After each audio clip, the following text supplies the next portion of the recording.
Vo malala ho amin'ny tompo ho aminareo hatrany anie ny fahasoavany Jesoa Kristy tompontsika. Amen. Efa noraisinareo va ny fanahy masina? Efa noraisinareo va ny fanahy masina?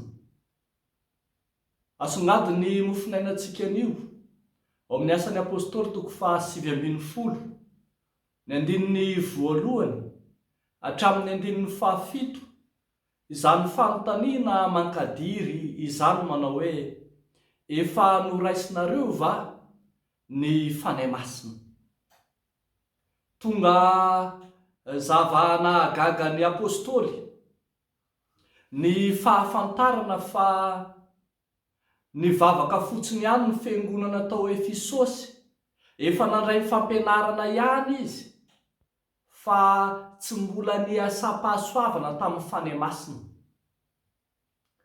Jiosy Aziatika na enony batisan'i Jaona fotsiny ihany mantsy no tonga kristianina, nanorona ny fiangonana ka tsy naheno toromarika vaovao akoatra ny batisan'i Jaona.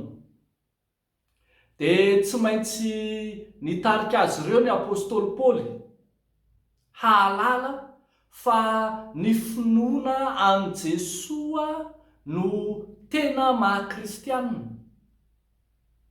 Zao no voalaza eo amin'ny andininy 4 manao hoe Jaona nanao batisan'ny fibebahana ka nilaza tamin'ny olona hino izay ho avy manaraka azy dia i Jesoa. Ambara zany fa na dia ny batisan'i Jaona aza dia mitarika ny olona ho any amin'i Jesoa.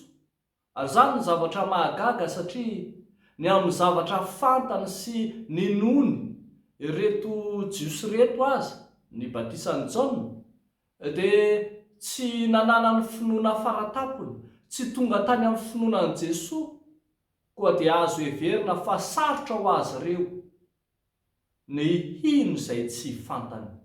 Raha tena mino marina tokoa mantsy dia tsy maintsy tonga tany amin'ny finoana izay mitondra amin'ny fahalalànan'i Jesoa ny fantatra izy ireo. Tsy gaga isika raha nanontany Paoly apôstôly manao hoe efa noraisinareo va ny fanahy masina? Fa hitantsika eto fa tena fahalalàna pahany fotsiny ihany no tao amin'izy ireo, fahalalàna izay tsy manana finoana an' Jesoa. Ary zany ny tanjony ampahafantarina fa ny izay mahalala an' Jesoa Kristy no manana ny fanahy masina ao anatiny. Tonga tanjon'ny filazany tsara manontolo mihitsy ny ampahafantatra ny olona an'izany Jesoa Kristy ho Andriamanitra, ho Mesia izany. Zany ohatra no asa fitoriana lehibe nataon'i Jesoa tamin'ilay vehivavy Samaritana, nitarika azy ahafantatra fa Jesoa no Mesia. Zany no tazantsika ao amin'ny soratra masina matetika izay tanjon'ny filazany tsara. Tadiditsika ohatra tsy fampahiratana ny jamba fotsiny nataon'i Jesoa tamin'ilay lehilahy teraka jambatra any an-kibon-dreniny, fa nitarika ny masom-panahiny hahafantatra fa i Jesoa izay miresaka amin'io no Mesia. Fa hitantsika eto ihany koa fa rehefa mahafantatra an' Jesoa ho Andriamanitra ny mino dia mandray ny fanahy masina amin'ny alalan'ny fametrahan-tanana ihany koa. Rehefa nandreny amin'ny filazany tsara marina reto mpianatra 12 voalaza eto reto dia samy natao batisa tamin'ny anaran'i Jesoa Kristy nametrahany apôstôly Paoly tanana.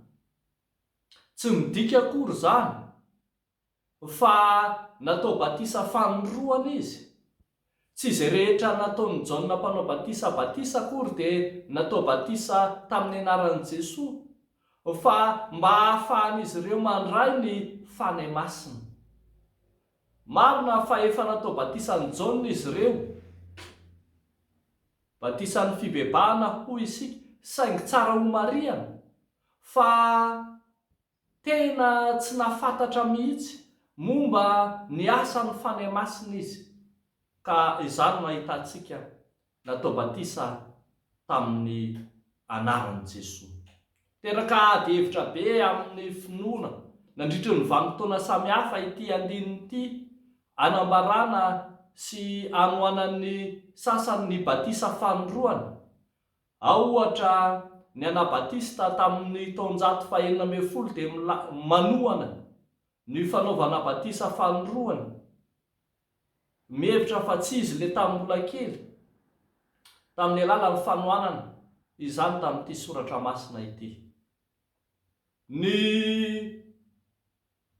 protestanta réformé dia manana fijery hafa kokoa raha miresaka ity fanaovana batisa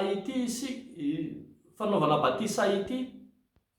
Ambara fa ho an'ny Jaona Calvin ohatra dia miteny fa tsy batisan'ny rano intsony ity natao teto ity, fa batisan'ny ara-panahy, batisan'ny fanahy masina, andraisana ilay fanahy masina.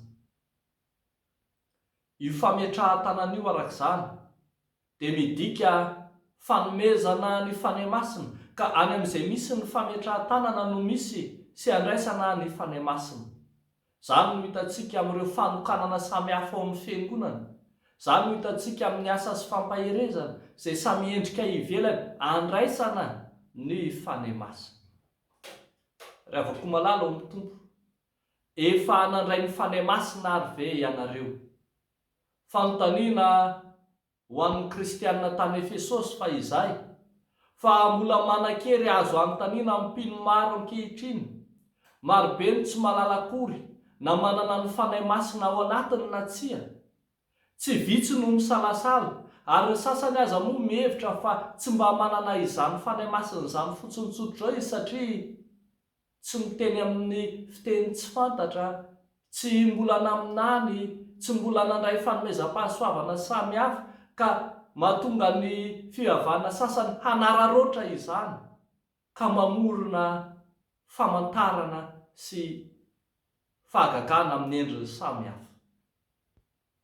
Ravako malala, tsarovy ary fa ny finoana ao an'i Jesosy no mitarika anao handray ny fanahy masina, ary ny fametrahan-tanana izay efa natao tamin'ny batisa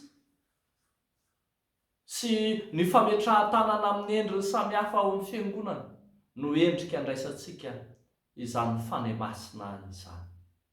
Dia ho an'Andriamanitra irery aminy voninahitra. Amen. Hivavaka isika ry havako. Misaotra anao izay fanahy masina, fanahy masina ilay tsy mahafoy anay, ilay efa nahidina betsaka tao aminay tamin'ny alalan'i Jesosy Kristy Tomponay.